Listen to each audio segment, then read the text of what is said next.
5 words you need to know before your next IEP meeting. At the end of this video, I'll share what to say when you're in an IEP meeting and you do not understand what they just said. I have one sentence that works every time. It gets them to repeat what they said with better clarity, and it doesn't let them know that I don't understand. It's a good sentence. So the first word is antecedent. Antecedent. So an antecedent mainly means a trigger, something that happens before a certain behavior.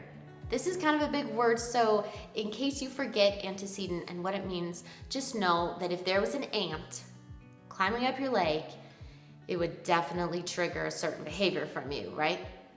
So that's how I remember antecedent is triggering a certain behavior. When I use the word antecedent, it shows people that I've done my homework, and it's actually a really helpful thing for teachers to know. Letting people know in your IEP meeting like what antecedents really trigger certain behaviors on your child, that's really helpful for them. I've got 5 kids, 1 girl and 4 boys, and a son named Ezra. Ezra loves to run and jump and play just like any typical little boy. Ezra is also autistic. One of Ezra's antecedents would be a really messy or busy place or atmosphere, or especially tabletop. So years ago when he had his first year of preschool, he went and he just took all the books off the shelf because he didn't want to look at them. And so it just made sense to just take them off. Like, Ezra really likes surfaces with nothing on them. And they were sitting down at a big table with lots of kids who were all autistic, by the way. It was a lot of fun. And but there were a lot of adults there helping the children and little preschoolers, can you imagine?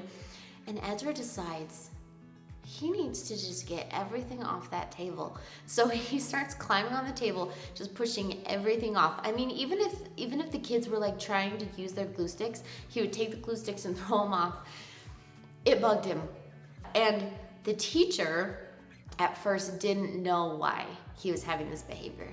She didn't know if he was trying to get attention. She didn't know. But later we spoke, and because I was there watching the whole thing, and I said an antecedent that he has is when things are too busy around him. He actually has a hard time playing if there are too many choices of toys. So for example, if he's in his room and he has his blocks, and there's Legos, and there's this bin of puzzles, and he's just gonna be throwing everything around. He's gonna have a hard time focusing. But if there's nothing for him to reach or even see, and then there's one puzzle in front of him, he'll go right up to that puzzle, he'll put it in his lap, and he'll do the puzzle. That's a really important thing for a teacher to know. The next word is one you've heard before, but you gotta bring it up in the next IEP meeting, and that's motivating. So what is motivating for your child, and how does that affect your child learning in a school? I love sharing what's motivating for Ezra. I mean, usually by the middle of the school year, the teachers figured it out, but why make them wait? Tell them at the very beginning, the IEP meeting, say, hey, something that's really motivating for my child is this. So for Ezra, we just actually had this conversation yesterday with one of his therapists at his school. She said that she's just having a hard time to get him to focus because he's throwing everything. Anything she puts in front of him, even if it's just 1 or 2 things, he'll just take it and throw it. And she says that behavior is actually getting worse. I asked her, well, what do you do after he throws it? And she said, well, I get him out of his seat, and then we go together and pick it up and put it back on the table. I told her I know exactly why he's throwing. And it's because he loves to go get things and bring it back. He loves picking up like crayons or puzzles and little things and putting them in a container. He'll do that all day if you let him. He'll just throw the crayons out and put them all back and repeat it again and again because he loves it. And so her idea of what like a punishment was actually motivating for him, because it was this one-on-one attention, going and doing something fun, and it got him off of his seat, which he doesn't really like, I mean, who likes sitting at a desk? Not me. And what's nice too is that when he's playing, they can know what he likes to do and what's motivating for him, so they can include that in the play and the break time and his adaptive PE. He can throw a bunch of balls and then put them back in the box and repeat it, because we want him to learn that there's an appropriate time to throw things and have fun and run, and also an appropriate time to sit and try and focus and not throw things, especially at people. Not that that's ever happened before. Number 3 is accommodation. You've probably heard this word before. It's a very specific IEP word. So an accommodation that a school makes is a change in their normal routine for a typical kid to really help your child learn. So that accommodation would be, if your child's in a wheelchair, then we need to build a ramp so that your child can get to class. Or the accommodation might be your child has a special chair, because honestly, the chairs they use are really uncomfortable and make a weird, annoying noise when the metal thing hits the floor, and it drives your child crazy. And so maybe they have like a box seat or something. I mean, that's very classic autism, right? But if that helps, then that could be a possible accommodation. For one child, maybe just a little bit more time to work on an assignment or test in class. Maybe that's all they need. Or maybe they need a classroom with the lights dimmed or some fabric put over the lights. I've also seen that too. You can put things like that on an IEP. It's really cool. On Ezra's IEP, the bus driver knows that she's supposed to hold his hand and then take him off and then not let go of his hand until the teacher is holding onto his other hand. That's in his IEP.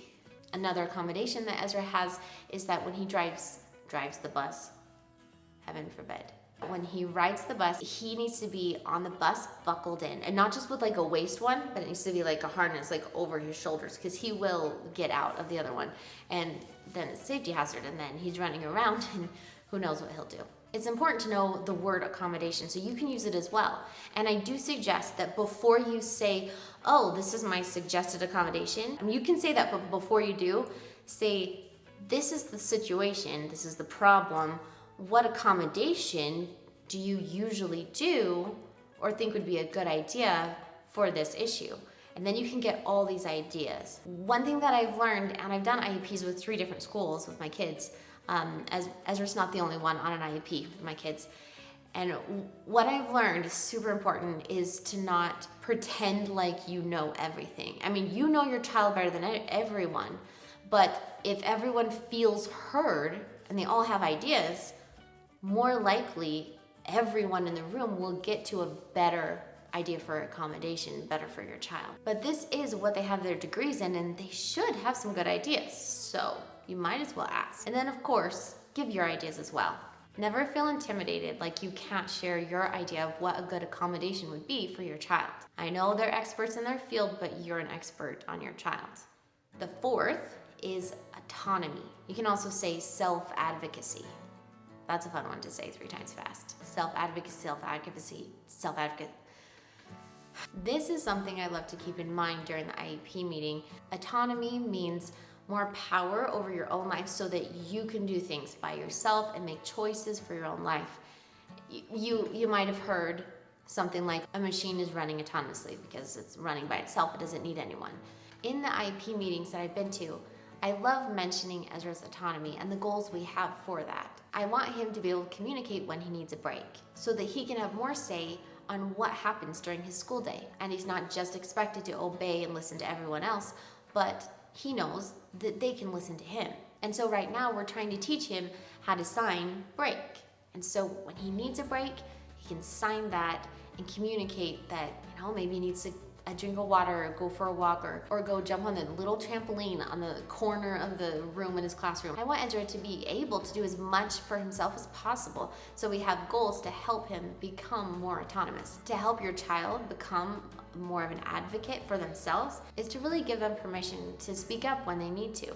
For example, if you have a child who needs larger print and they enter the room and the print on the board's small, they might not tell anyone. If they don't tell anyone, then they're not being an advocate for themselves. Of course, every autistic child is going to need something different. That's why every child needs an individual education plan. If you don't feel that there's any accommodations or goals on the IEP to help your child become more autonomous, You might want to ask your IEP team, hey, what are some things we can put in her IEP or help her with to help her become more of a self-advocate?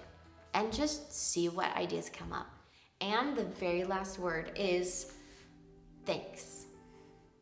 I have met with and talked with and got to know so many teachers, and they don't hear the word thanks enough.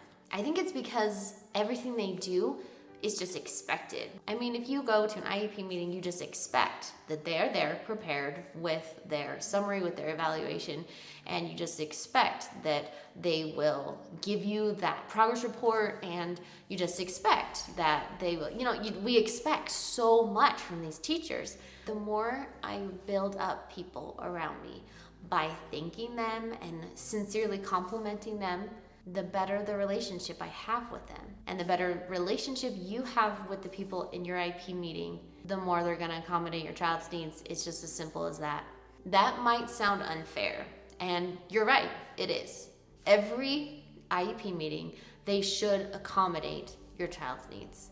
And sometimes it has nothing to do with relationships. Sometimes you have to just bring your freaking lawyer. I have a friend who has to bring her attorney every IEP meeting to get anything done. That's sad. It shouldn't be that way. It's so much easier to come together and make decisions for your child if you already get along with them.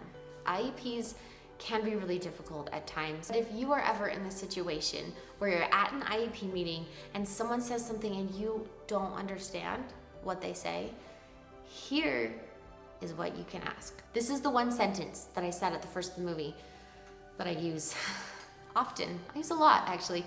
And it's, how does that look in the classroom? That's it. So how does that look in the classroom? So let's say the physical therapist says, oh, when he does adaptive PE, we're gonna work on such and such a goal, and for him to get this 80%, and he just said something that's an accommodation, and you're like, I have no idea what that accommodation means. I don't know what's gonna happen. You can say, okay, what does that look like in the classroom? And if he's not in the classroom, if he's in the gym or something, you can say, well, how does that look from day to day? And then they'll go, oh, well, we'll have him kick a ball.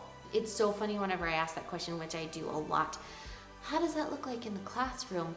They always simplify it enough that I can understand it. I actually use that question so often that now the therapists and teachers that Ezra has at his school know that I'm gonna ask it and say, oh, this is the goal, this is the end scene, this is blah, blah, blah, blah, blah. And then they look at me. So this is how it's gonna look in the classroom. I love it because they know I'm gonna ask it, so they just go straight to it. And then I can understand what kind of accommodation is gonna be made for my son. And then when I understand it, I can have a say. I can say, that's a really good idea, or how about you do this? What do you think about this, to adding to it or changing a little bit? And then we can actually make progress and help my son and really find accommodation that's most appropriate for him. IEP meetings can be really stressful and overwhelming at times. I remember my first IEP meeting and I have some deep regrets. I actually share that story in the video on the right. First IEP meeting, what to say and what not to say. If you'd like to meet my son Ezra, I have an autism playlist. Right here on the left is actually our family travel vlog, so you might want to check that out. And remember, if you have a child who's autistic, you're in good company.